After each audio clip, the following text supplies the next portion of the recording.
అందరికీ నమస్కారం. పూజలో మనం చేసే ప్రతి ఆచారం వెనుక ఒక అర్థం ఉంటుంది అని మీకు తెలుసా? దీపం ఎందుకు వెలిగిస్తాము? గంట ఎందుకు మోగిస్తాము? శంఖం ఎందుకు ఊదుతాం? ఇలాంటి ఆధ్యాత్మిక విశేషాల గురించి మనం ఈరోజు క్విజ్ ద్వారా తెలుసుకోబోతున్నాం. మరెందుకు ఆలస్యం? క్విజ్ను ప్రారంభిద్దామా? రెడీగా ఉన్నారు అందరూ? Let's begin. పూజ గది ఎల్లప్పుడూ ఏ మూలలో ఉండాలి? ఆగ్నేయం, ఈశాన్యం, నైరుతి, వాయువ్యం.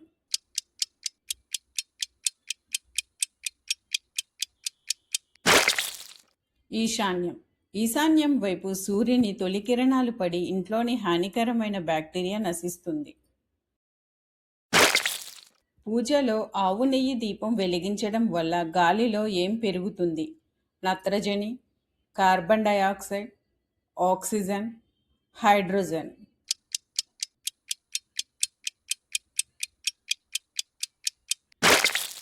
ఆక్సిజన్. ఆవు నెయ్యి కాలినప్పుడు గాలిలో ఆక్సిజన్ స్థాయిలు పెరిగి వాతావరణం శుద్ధి అవుతుంది. కర్పూరం హారతి ఇవ్వడం వల్ల కలిగే శారీరక ప్రయోజనం ఏమిటి? జలుబు, అలర్జీల నుండి ఉపశమనం, ఆకలి పెరగటం, నిద్ర రావటం. ఏదీ కాదు.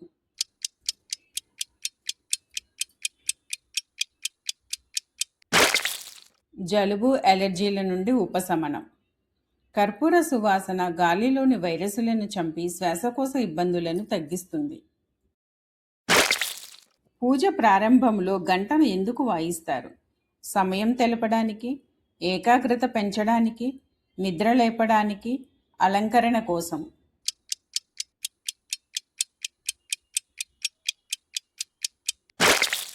ఏకాగ్రత పెంచడానికి. ఘంటానాదం మెదడులోని ఎడమ కుడి భాగాలను సమతుల్యం చేసి ఏకాగ్రతను పెంచుతుంది. కొబ్బరికాయలోని గట్టి పెంకు మనిషిలోని దేనికి సంకేతం? భక్తి, ప్రేమ, అహంకారం, కోపం.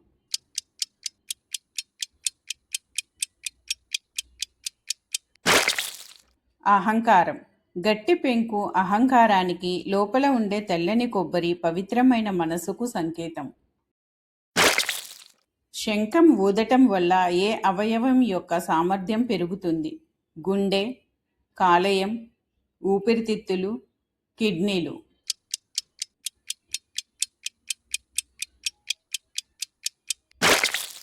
ఊపిరితిత్తులు.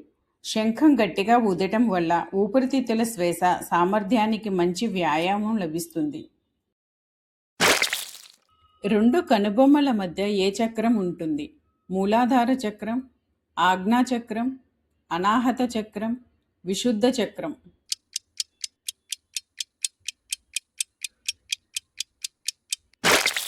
ఆజ్ఞా చక్రం. ఇక్కడ ఆజ్ఞా చక్రం ఉంటుంది. తిలకం పెట్టడం వల్ల జ్ఞాపక శక్తి, ఏకాగ్రత పెరుగుతాయి. తులసి దళాలను ప్రసాదంగా తీసుకోవటం వల్ల ఏం పెరుగుతుంది? శరీర బరువు, రోగనిరోధక శక్తి, రక్తం మందం. ఏదీ కాదు.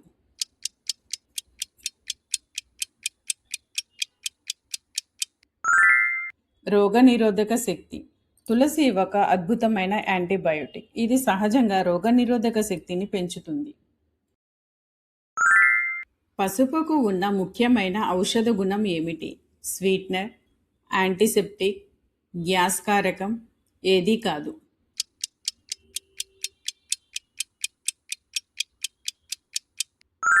యాంటీసెప్టిక్. పసుపు సహజ క్రిమినాశక పదార్థం. ఇది చర్మాన్ని ఇన్ఫెక్షన్ల నుండి రక్షిస్తుంది. పూజ చేసేటప్పుడు సుఖాసనంలో నేలపై కూర్చోవడం వల్ల ఏమి మెరుగవుతుంది?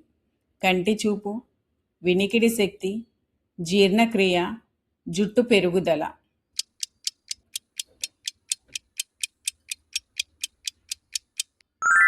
జీర్ణక్రియ. నేలపై కూర్చోవడం వల్ల వెన్నుముక నిటారుగా ఉండి శరీరంలోని జీర్ణక్రియ మెరుగవుతుంది. నమస్కారం చేసేటప్పుడు చేతివేళ్లు తాకడం వల్ల ఏం ఉత్తేజితమవుతాయి?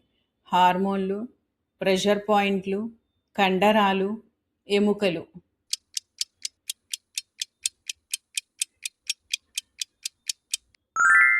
ప్రెషర్ పాయింట్లు.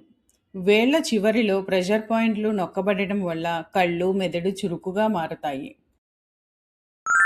గుడి చుట్టూ ప్రదక్షిణలు చేయటం వల్ల శరీరములోకి ఏ శక్తి ప్రవేశిస్తుంది? ఉష్ణశక్తి, కాంతి శక్తి, సానుకూల భూ అయస్కాంత శక్తి, రసాయన శక్తి.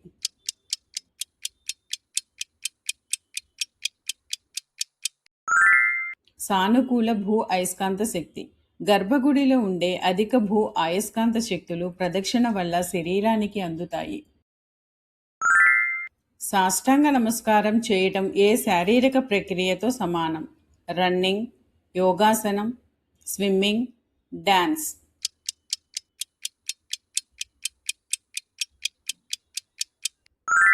యోగాసనం. ఇది ఒక అద్భుతమైన యోగాసనం. దీనివల్ల వెన్నుముక సాగి రక్త ప్రసరణ బాగా జరుగుతుంది. కింద పేర్కొన్న వాటిలో పంచామృతాలలో లేని ద్రవ పదార్థం ఏమిటి? పెరుగు, తేనె, నెయ్యి, నూనె.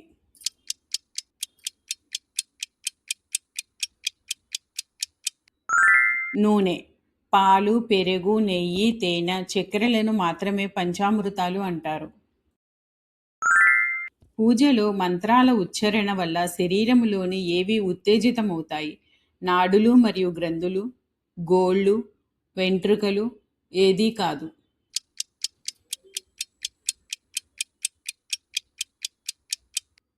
నాడులు మరియు గ్రంథులు. మంత్రాల శబ్ద తరంగాల కంపనాల వల్ల నాడులు, హార్మోన్ గ్రంథులు ఉత్తేజితమవుతాయి. ఉపవాసం చేయడం వల్ల శరీరానికి జరిగే ముఖ్య మేలు ఏమిటి? నీరసం రావటం, టాక్సిన్స్ బయటకు పోవటం, బరువు పెరగటం. ఏదీ కాదు.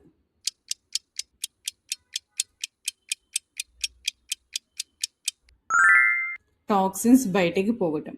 ఉపవాసం వల్ల జీర్ణ వ్యవస్థకు విశ్రాంతి దొరికి శరీరం సహజంగా డీటాక్స్ అవుతుంది. తీర్థం కోసము రాగి లేదా ఇత్తడి పాత్రలను ఎందుకు వాడాలి? అవి తక్కువ బరువు ఉంటాయి, బ్యాక్టీరియా నశిస్తుంది, అందంగా ఉంటాయి. ఏదీ కాదు.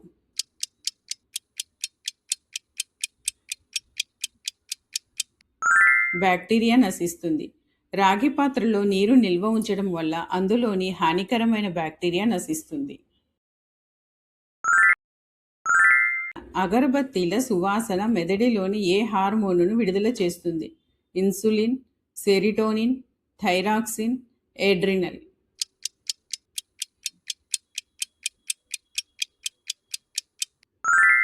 సెరిటోనిన్. సెరిటోనిన్ విడుదల కావటం వల్ల మానసిక ఒత్తిడి, ఆందోళన వెంటనే తగ్గుతాయి. నిరాకారమైన భగవంతుడిని ధ్యానించడానికి విగ్రహారాధన ఎలా సహాయపడుతుంది? నిద్రపోవడానికి, ఏకాగ్రత మరియు భక్తిని పెంచడానికి, సమయం వృధా చేయడానికి. ఏదీ కాదు.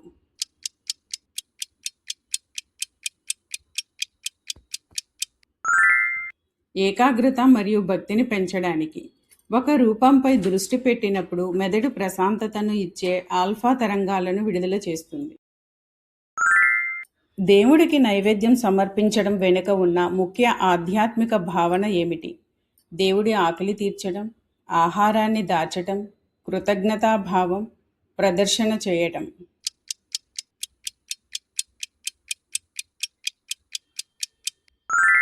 కృతజ్ఞతాభావం. మనకు లభించిన ఆహారానికి భగవంతునికి కృతజ్ఞతగా సమర్పించడమే నైవేద్యం వెనుక ఉన్న భావం. హలో డివోటీస్, 20 ప్రశ్నలు పూర్తయ్యాయి కదా? మీకు ఎన్ని సరైన సమాధానాలు వచ్చాయో కామెంట్లో తెలియచేయండి. వీడియో నచ్చితే లైక్ చేయండి, షేర్ చేయండి, సబ్స్క్రైబ్ చేయండి. ఇలాంటి మరిన్ని ఆసక్తికరమైన భక్తి విషయాల కోసం సబ్స్క్రైబ్ చేయడం మర్చిపోవద్దు. ఓం నమః శివాయ. మరో భక్తి క్విజ్లో కలుద్దాం. Bye bye.